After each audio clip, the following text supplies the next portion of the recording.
జననాయకుడు ముఖ్యమంత్రి జగన్మోహన్ రెడ్డి గారికి వస్తున్నటువంటి అపూర్వ స్పందన చూసి ఓర్వలేకే కూటమి నాయకులే దాడి చేయించారనేటువంటి అనుమానం చాలా స్పష్టంగా కలుగుతోంది. ఈ కుట్రలో చాలా బలమైన నాయకులు ఉన్నారనేటువంటి అనుమానం కలుగుతుంది. ఇందులో చాలా పెద్దల హస్తం ఉంది, పెద్ద కుట్ర కూడా దాగి ఉందని చాలా స్పష్టంగా తెలుస్తుంది. జగన్మోహన్ రెడ్డి గారి ప్రాణాలకి హాని ఉంది. తక్షణమే భద్రత పెంచాలి. ఎన్నికల కమిషన్ నిన్న జరిగినటువంటి దాడి ఘటనని పూర్తి స్థాయిలో విచారణ చేయాలి. ఎవరైతే దాడికి పాల్పడ్డారో, ఆ దాడికి ఎవరైతే కుట్ర పన్నారో వారిని కూడా విచారణలో వెంటనే తేల్చి కఠినమైన చర్యలు తీసుకోవాలని కూడా మేమైతే డిమాండ్ చేస్తాం. ఎన్నికల సంఘం కూడా, ఎన్నికల అబ్జర్వర్స్ కూడా తక్షణమే ఈ రిపోర్ట్ని కేంద్ర ప్రభుత్వానికి పంపించి ఈ ఘటనకి ఎవరైతే బాధ్యులు ఉన్నారో, ఈ ఘటనకి ఎవరైతే కుట్ర పన్నారో, ఎంత పెద్ద నేత అయినా సరే వారిని ఖచ్చితంగా శిక్షించాలని మేమైతే డిమాండ్ చేస్తాం. అదేవిధంగా మీరు చూశారు, కూటమి నాయకులందరూ కూడా మీటింగ్ పెట్టినా కూడా ప్రజల నుంచి స్పందన కరువైంది. జగన్మోహన్ రెడ్డి గారికి ప్రజల దగ్గర నుంచి వస్తున్నటువంటి అపూర్వమైనటువంటి ఆదరణ చూసి తట్టుకోలేకే, ప్రజాస్వామ్యబద్ధంగా ఎదుర్కోలేకే ఒక్క జగన్మోహన్ రెడ్డి గారిని ఆపలేకపోతున్నాం అనేటువంటి ఆందోళనతో, రాబోయే ఎన్నికల్లో ఓడిపోతామన్నటువంటి భయంతోనే జగన్మోహన్ రెడ్డి గారి మీద దాడికి పాల్పడ్డారు. దీని మీద పూర్తి స్థాయి విచారణ చెయ్యాలి, భద్రత పెంచాలి.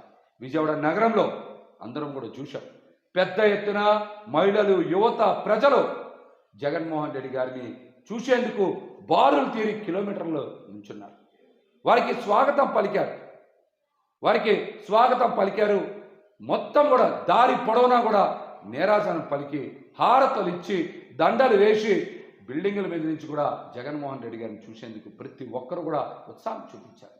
ఇవన్నీ చూసి తట్టుకోలేకే కావాలనే కుట్ర పన్నారు, కావాలనే. ఆంధ్రప్రదేశ్ ప్రజలందరికీ కూడా నా నమస్కారాలు. ఈరోజు చాలా బాధ దినమైన రోజు. ఎందుకంటే ఒక పేదవాడు 3 పూట్ల భోంచేయాలి, పేదవాడు లక్షాధికారి కావాలని తపన పడిన జగన్మోహన్ రెడ్డి మీద ఈరోజు రాయి ఇస్తాం. అదేమన్నా కంట మీద కానీ పడి ఉంటే ఎంత డేంజర్ చెప్పండి. అంటే ఒక మనిషిని ఇలా కూడా చేస్తారా? దేవుళ్ళ లాంటి మనిషి జగన్మోహన్ రెడ్డి గారిని, పేదవాళ్ళ కోసం బతికే మనిషిని పెత్తందారులు ఇలా కూడా ఉంటారు, పెత్తందారులు. కానీ వాడు ఎంత స్పెషలిస్ట్ చంద్రబాబు నాయుడు టీము ఈరోజు ట్రైనింగ్ ఇచ్చి జగన్మోహన్ రెడ్డిని అంత వెహికల్ అంత దూరం వస్తాడు, ఎలా నెక్స్ట్ డేట్లు ఈరోజు ట్రైనింగ్ తీసుకొని ఎంత దూరం ఉన్నా కూడా అటాక్ చేస్తారు. జగన్మోహన్ రెడ్డి మీద అంత లాంగ్లో కరెక్ట్గా కొట్టడం అనేది ఇది ట్రైనింగ్ తీసుకున్నది కుట్ర. ఇది నేను చెప్తున్నాను, ఒక్కరోజు ప్లానింగ్ కాదు, ఆయన బస్ యాత్ర రోజు నుంచి ప్లానింగ్ స్టార్ట్ అయింది. నిజంగా చెప్తా ఉన్నాను, పైన అమ్మవారు ఉన్నారు. మీరు చేసిన అటువంటి తప్పులు మీ కుటుంబాలు తగులుతాయి. చంద్రబాబు నాయుడు గారు గుర్తుపెట్టుకో, ఇంకా నువ్వు మారవు. నీకు రామారావు నిన్ను పోటు పడటం, ఎంతోమందిని పట్టున పెట్టుకున్నావు. జగన్మోహన్ రెడ్డి కూడా అలా పట్టున పెట్టుకోవాలంటే మేమందరం కూడా ఉన్నాం. ఈరోజు నువ్వేదో చేసి అలా ప్లాన్ చేసినావు, ఇది పద్ధతి కాదు. ఇస్తూనే ఉన్నాడు జగన్మోహన్, చెప్తానే ఉన్నాడు పెత్తందాలు ఇద్దామని ప్రూవ్ చేశారు. కన్ను పోయింటే ఏంటండి, ఇక్కడ తగిలింది కాదు సరిపోయింది. ఒక్కరు కంటి లోపల పోయింటే కన్ను ఏం కావాలి అంటే ఏం చేయాలనుకున్నారు? మనిషిని సంపాలని చూశారు, అది ఇక్కడ పడింది. చాలా తప్పు ఇది. ఇటువంటి చర్యలు మేము సీరియస్ తీసుకుంటున్నాం. మర్యాద ఉండదు మీ అందరికి కూడా. ఇటువంటి చేయాలంటే ఒక్కరోజు కూడా మీరు రోడ్లో తిరగలేరు. ఒక్కరోజు కూడా తెలుగుదేశంలో ఒక్కడు కూడా రోడ్లో తిరగలేరు. కబడ్దారు, మర్యాదకి వార్నింగ్ ఇస్తున్నాం. నీకు నీ బ్యాచ్కి అంతా కూడా నువ్వు అరికట్టలేకపోతే యుద్ధం దిగినప్పుడు ధర్మ యుద్ధం చేద్దాం. నువ్వు ఓట్లు అడుగు, మేము ఓట్లు అడుగుతాం. ఎవరికి ప్రజల సైడ్ ఉంటారో వాళ్ళే గెలిపిస్తారు.